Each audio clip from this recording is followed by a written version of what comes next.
Primary School.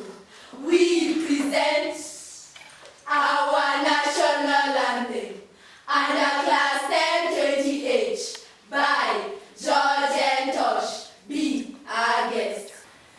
I had a debate that day. Women and children make up at least 80% of victims in conflict zones.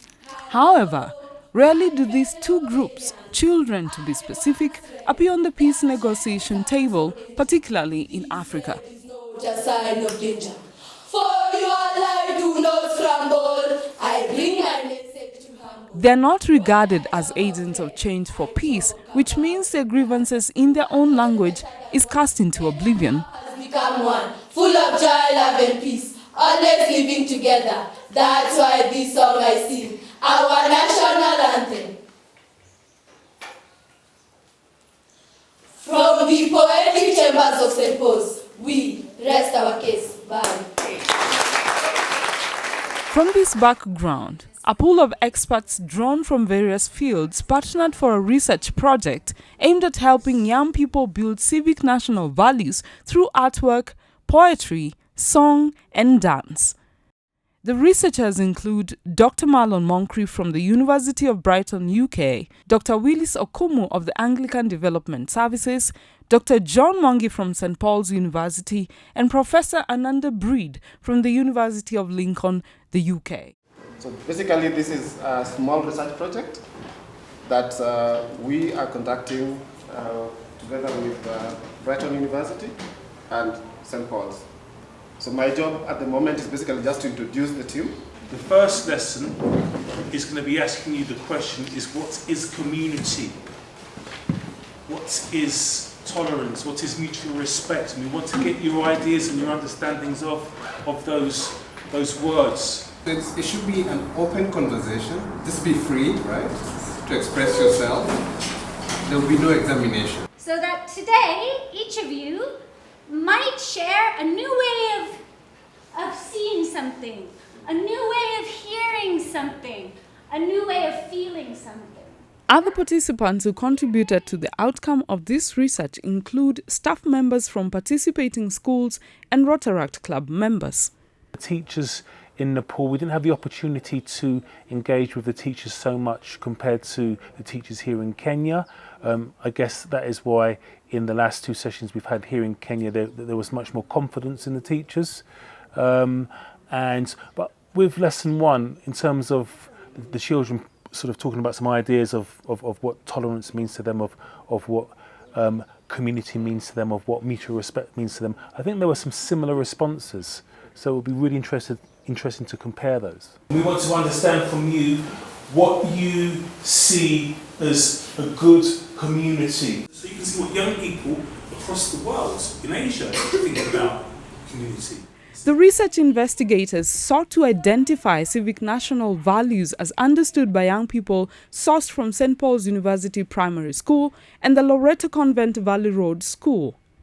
The definitions of what a community is differed from one student to another.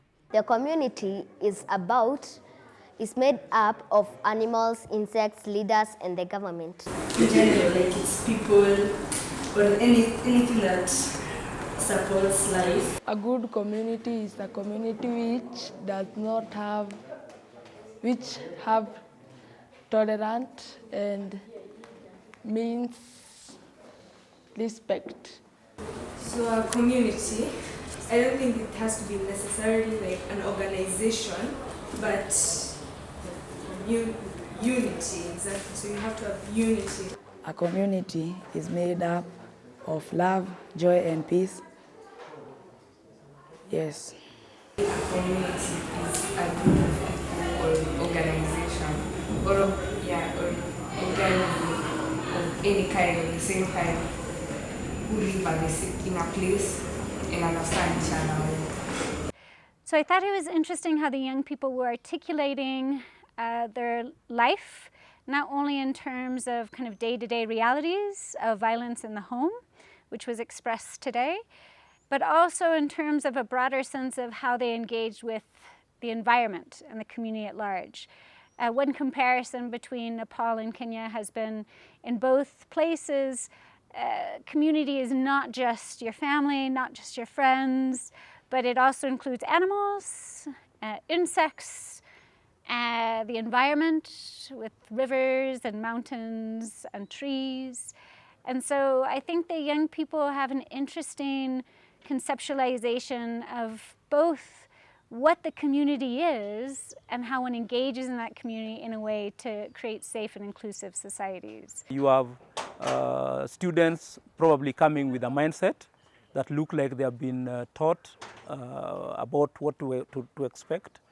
But many a times the students have come out clearly with what their real understanding of society is, and the real understanding of a community and who are the members of this community and what these members are doing in the community and how they need to handle each other as a community and why should they remain in a community and what is their role as children in the community. The students then took to illustrating their localities in groups, as well as articulating and recording their community experiences on iPads in what would make up Lesson 1 and Lesson 2. Soma, soma, soma, kijana, masiku zazidi badilika, kijana, soma, soma, soma, kijana, masiku zazidi badilika, kijana, wazuri wazidi kuzaliwa, na dunia, nayo yazidi haribika, kijana, wazuri wazidi kuzaliwa, na dunia, nayo yazidi haribika, kijana. The scheme of work also includes breakout discussions and, most importantly, cross-cultural exchanges brought to life through performance under Anthony Ndongo's creative direction. Sauti! All right, let's go!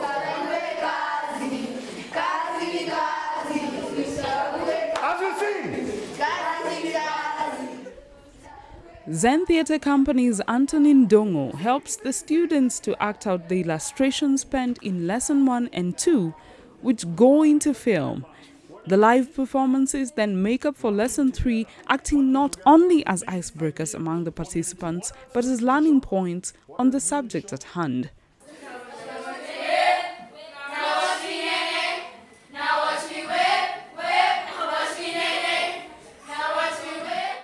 Today I learned a lot of things. It's all about my community, how to care for it. The respect that you should be having between each other. What the community is supposed to do, and they're supposed to be with unity. And you have to respect each other. Because it's a community, so yeah.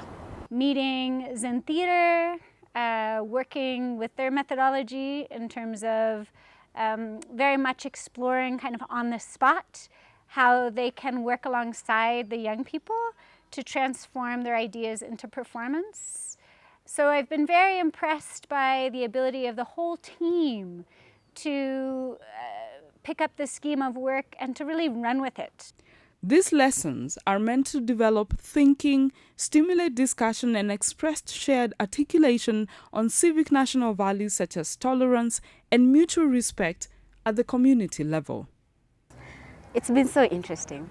Actually, I came to learn a lot about community. I had my own definition. But now come to Loreto Valley Road, they have this, should I say, a sophisticated kind of thinking about a community. And coming to St. Paul's Primary, these kids are just so realistic. They talk about what they see. There's one group in St. Paul's which drew what happens in their family and what they could do to improve it. And this was something so outstanding, their parents being drunk. I thought that the children were natural performers, natural storytellers, naturally confident in expressing their lives, and I think they're just natural performers. To me, that really stood out from the scheme of work today. The way the students in Loreto were expressing themselves about the community, there was a difference. The ones who are here they became more natural. Maybe it's because they're relating with where they are. And the ones in Loreto, even their images were more modernized. By lesson 4, the young learners can interpret what civic national values are based on their contexts and move towards a sense of connection and belonging at the micro-community level. Of course, the children did their reflections in between via iPad. I guess if we spent more time in allowing the children to do that, then perhaps that would have given some better responses as well. I think that it's important before perhaps presenting a scheme of work to understand our own schemes of work and how we as individuals, scholars, artists, and organizations work before we necessarily apply that with the schools and young people we're working with. The films recorded will be shared among young people in different areas of the country as a basis of cross-cultural exchanges.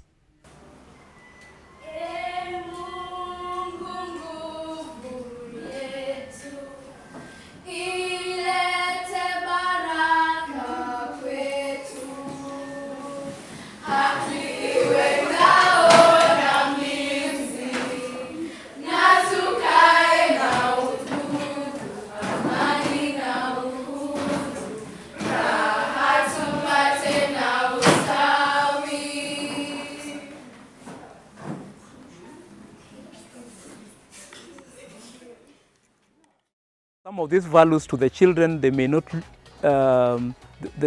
look like they are part and parcel of this society, because the children feel like these values have been put on them and they have not been part and parcel of the development of these values. So my take would be probably to encourage the civil society and all partners that are involved in the development of national values to encourage participation at all levels, so that whatever comes out as a national value would be agreeable to quite a good population. Okay, from the young kids, mutual respect is respecting each other. They respect you first for you to respect them. For peace, they said peace is something you have to live with. Peace is what makes a community be together. Yes, peace is what makes a community a community. It makes a community be somewhere people can live together. Yes. One key lesson I take away from this whole experience is that we are all equal. Yeah, it's only that we are in different environments, but we are all equal. The students from Loreto are not different from the ones in St. Paul's. So we are all equal. We should love each other. We should be given equal opportunities. And we should strive to make our environment better, always.